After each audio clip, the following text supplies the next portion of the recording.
আমার স্বামী বিদেশ যাওয়ার জন্য কিছু টাকা ধার জন্য আমার ছোট দেবরের বাসায় গেলাম। আমার স্বামী আমাকে রেখে বাসায় ফিরে গেল। রাতে খাওয়া দাওয়া সেরে আমার দেবরকে টাকার কথা বললাম। আমার দেবর বলল, টাকা দিতে পারি, তবে একটা শর্ত আছে। বন্ধুরা, আমার স্বামী বিদেশ যাবার চেষ্টা করছে। ইদানিং মিস্ত্রি কাজ করে সংসারের ভরণ পোষণ চলে না। প্রতি মাসে কিছু পরিমাণ টাকা খরচ হয়ে যায়। বিগত 3 বছরে প্রায় 40,000 টাকা খরচ হয়ে গেছে। দিন দিন টাকার পরিমাণ বেড়েই চলেছে। চোখে মুখে সর্ষে ফুল দেখতে পেলাম। গ্রামের একজন প্রবাসী ভিসা দেওয়ার অফার দেয়। আমার স্বামী বিদেশ যাওয়ার ইচ্ছে জাগল। ভিসা বাবদ 3,20,000 টাকা মতো লাগবে, কিন্তু হাতে টাকাগুলি বলতে মোটেও নেই। উপায়ন্ত না দেখে আমার ভাসুর অমিতের মাধ্যমে ব্যাংক হতে বিভিন্ন মানুষের নামে 50,000 টাকা ম্যানেজ করা হলো। বাকি টাকার কোনো ব্যবস্থা কিভাবে করি, পথ পাচ্ছিলাম না। একদিন আমরা বসে আলোচনা করলাম যে শহরে আমার স্বামীর 2 জন মামাত ভাই থাকে, তাদের বাসায় গেলে কোনো সাহায্য পাওয়া যায় কিনা দেখা যেতে পারে। যেই ভাবা সেই কাজ। আমরা দিনক্ষণ ঠিক করে প্রথমে আমার দেবরের বাসায় গিয়ে উঠলাম। দেবর অবিবাহিত, সরকারি ভালো চাকরি করে ভালো মাইনে পায়। তাছাড়া ভালো আউট ইনকাম তার, সেজন্য কোনো অভাব নেই বললে চলে। সামনে বিয়ে করার প্ল্যান আছে বিধায় বিরাট আকারের একটি বাসা নিয়ে থাকে। আমরা বিকেলে দেবের বাসায় গিয়ে পৌঁছালাম। আমাদেরকে দেখে সে আশ্চর্য হয়ে গেল। সে বলল, আপনারা কোথায় হতে এলেন, কিভাবে এলেন, কি উদ্দেশ্যে এলেন? একসাথে অনেক প্রশ্ন করে আমাদেরকে বাসায় অভ্যর্থনা জানান। আমরা বাসায় ঢুকলাম, হাত মুখ ধুয়ে ফ্রেশ হলাম। দেবর বাড়ির সবার কথা জানতে চাইল, তাদের ও আমাদের বাড়ির সবার কথা তাকে জানালাম। আমরা যাওয়ার কিছুক্ষণের মধ্যে কাজের বুয়ার সাথে আমাদের সকলের জন্য রাতের খাবার তৈরির তাকে আদেশ দিয়ে দিল। আমাদের উদ্দেশ্যের কথা এখনই বললাম না, রাতে খাওয়া দাওয়া সেরে বলবো, প্ল্যান আছে। সন্ধ্যের সামান্য পরে আমার স্বামী বলল, আমি একটু আমার আরেক ভাইয়ের বাসা থেকে ঘুরে আসি, তারপর রাতে একসাথে খাওয়া দাওয়া করে কথা বলবো। দেবর বলল, রাতে ঠিক চলে আসবেন তো ভাইয়া? আমার স্বামী বলল, হ্যাঁ। তাহলে জানা শোনেন, যদি রাতে আপনি না আসেন আমি কিন্তু ভাবিকে আস্ত রাখব না বলে দিলাম। এই বলাতে আমরা 3 জনেই অট্টহাসিতে ভেঙে পড়লাম। আমার স্বামী চলে গেল। আমি আমার শিশু বাচ্চাকে খাওয়ালাম এবং তাকে ঘুম পাড়িয়ে দিলাম। আমরা দেবর ভাবি সোফায় বসে টিভি দেখছিলাম আর রাজ্যের নানা কথাতেই মশগুল হয়ে গেলাম। কথার ফাঁকে আমাদের উদ্দেশ্যের কথা বললাম। তোমার ভাই বিদেশ যেতে চায়, কিন্তু টাকার খুব অভাব। মোটামুটি টাকা জোগাড় করেছি, আরও 1 লাখ টাকা দরকার, তুমি দিতে পারবে ভাই? আমি কথাটা উপস্থাপন করলাম। দেবর বলল, এত টাকা আমি একসাথে এখনো দেখিনি বলে দুষ্টুমির ছলে সোফায় কাত হয়ে পড়ে গেল। অভিনয় করার দরকার নাই বলে আমি তাকে টেনে তুললাম। এরপর আমরা রাতের খাবার খেয়ে নিলাম। আমার স্বামী সেদিন রাতে বাসায় আসলো না। তার জন্য অপেক্ষা করে রাতে আমরা শুয়ে রইলাম। নতুন জায়গা, তেমন ভালো ঘুম হলো না।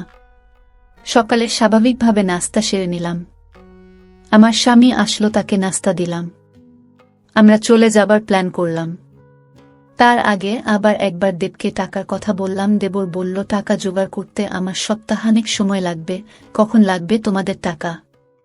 আমি বললাম, আগামী 10 দিনের মধ্যে হলে আমাদের চলবে।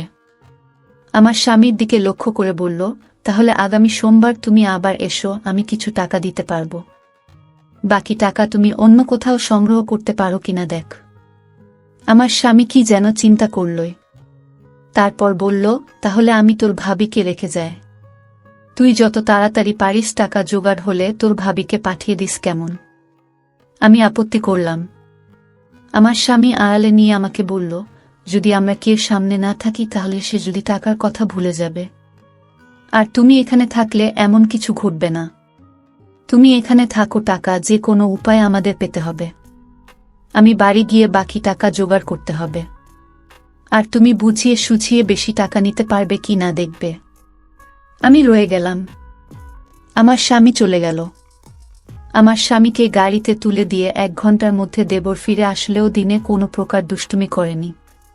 রাত হলো, সে রাতের কথা।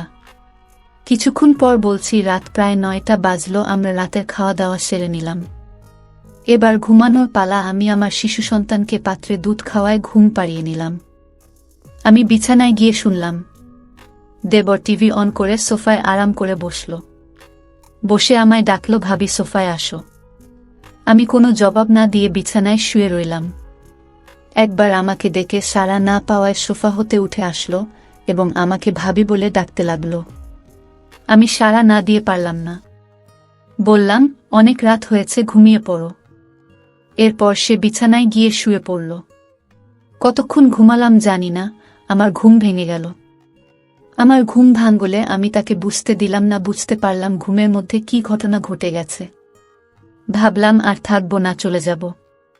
তাই সকালে নাস্তা খেয়ে রেডি হলাম। তখনই মনে হলো এভাবে চলে গেলে স্বামীর টাকা জোগাড় হবে কিভাবে। নানান কথা ভাবতে ভাবতে সকাল 9টায় আমাকে একটা মোবাইল ফোন দিয়ে দেবর বলল অফিস হতে আমি যোগাযোগ করতে পারি। তাই এটা দিলাম। এই বলে সে অফিসে চলে গেল। আমি একা তার পথ চেয়ে বসে রইলাম। অফিসে চলে যাওয়ার পর আমি সম্পূর্ণ একা বসে বসে টিভি দেখছিলাম। দরজায় কড়া নাড়ল। দরজার পাশে গিয়ে জিজ্ঞেস করলাম কে। বাহির হতে জবাব এলো, আমি কাজের বুয়া খুলে দিলাম।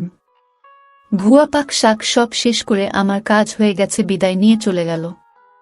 আমি আবার টিভি দেখায় মগ্ন হলাম। বেলা প্রায় 1টা বাজল। আমি স্নান করার জন্য প্রস্তুতি নিলাম। এমন সময় মোবাইল বেজে উঠল। দৌড়ে গিয়ে রিসিভ করলাম। ওপার হতে আমার দেবর বলতে লাগল, ভাবি, আমি একজন লোকের হাতে 10,000 টাকা পাঠাচ্ছি। লোকটা আমার খুব আপন, একটু ভালো করে মেহমানদারি করবেন।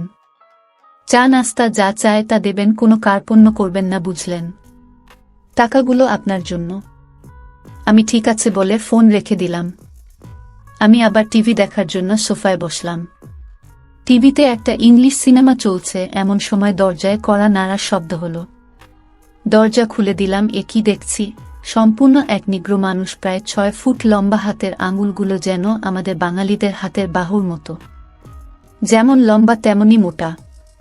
লোকটি বাংলায় বলল, আসতে পারি ভাবি? আমি হেসে বললাম, হ্যাঁ আসুন। লোকটি সরাসরি সোফায় গিয়ে বসল। তাড়াতাড়ি চা নাস্তা তৈরি করে তাকে পরিবেশন করলাম। সে 10,000 টাকা আমার হাতে গুজে দিল। আমার খাতিরদারি তার নাকি বেশ ভালো লেগেছে।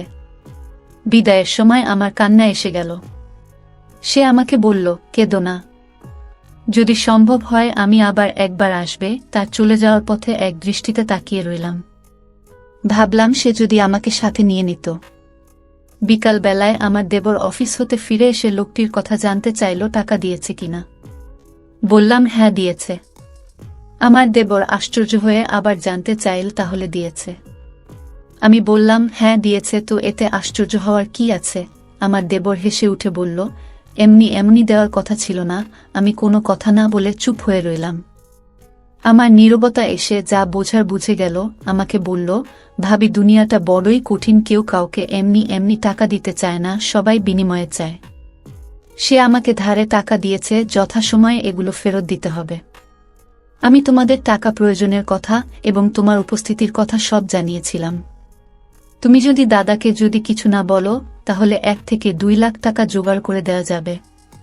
শুধু দাদাকে বলবে সব টাকা আমি দিয়েছি। এতে টাকাও জোগাড় হয়ে যাচ্ছে। তখন ভাই বিদেশ যাওয়া নিশ্চিত হচ্ছে। আমি তার কথা নির্দেশ সব শুনছিলাম।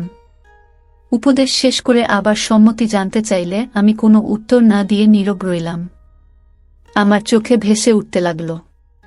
আজকের লোকটির কথা কি নাম কে জানে, জিজ্ঞেস করা সম্ভব হয়নি। খ্রিস্টান না মুসলমান তাও জানা যায়নি।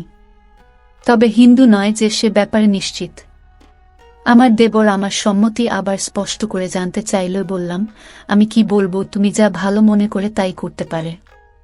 আমার সম্মতির লক্ষণ দেখে বলল, রাতে একজন মেহমানকে দাওয়াত করেছি। কিছুক্ষণ পর কাজের বুয়া আসলো। সে বিকেলে চা নাস্তা তৈরি করার পাশাপাশি রাতের রান্নাবান্না শেষ করে চলে গেল। কে আসছে, কেমন হবে, লোকটি মনের ভিতর একটা চঞ্চলতা কাজ করতে লাগল। রাত 9টা বাজলেই আমি দেবরকে বললাম, খেয়ে নেবে না, মেহমানের জন্য অপেক্ষা করবে? বলল, না, মেহমান কে আসবে, চলো আমরা খেয়ে নিই। আমরা খেয়ে নিলাম। আমরা বসে বসে টিভি দেখছি। প্রায় রাত 10টা। দরজায় খটখট আওয়াজ শুনলাম। বুঝলাম মেহমান এসে গেছে। আমার দেবর দরজা খুলে দিল। মেহমান ঘরে ঢুকে জানতে চাইল তোমার ভাবি কই। দেবর বলল ভিতরে আছে। দুজনে একসাথে আমি যে ঘরে আছি সে ঘরে চলে গেল। দেবর তার সাথে আমাকে পরিচয় করিয়ে দিল। লোকটি দেবকে উদ্দেশ্য করে বলল, তোমার ভাবিকে তো দেখতে দারুণ লাগছে। আমি 1 মিনিট টিভির দিকে তাকিয়ে আছি। সকালে ঘুম হতে উঠে ফ্রেশ হলাম। তারপর দুজনে চা নাস্তা খেলাম। আমার দেবর সকাল 9টায় অফিসে রওনা হয়ে গেল। আজ কোনো মেহমান আসবে কিনা বলে গেল না। আমার কাছে গতকালে রেখে যাও তার মোবাইলটা কিন্তু আছে। হয়তো যোগাযোগ করবে, না করলে আরও ভালো। আজ বিশ্রাম নেওয়া দরকার। দেবর চলে যাওয়ার পর আমি বিছানায় শুলাম। কেমন জানি একা একা লাগছে। ভুয়া আসলো দরজায় নক করার সাথে সাথে আমি গিয়ে খুলে দিলাম। ভুয়া তার কাজ ঘন্টা দেড়েকের মধ্যে শেষ করে চলে গেল। আমি আবার একা হয়ে গেলাম।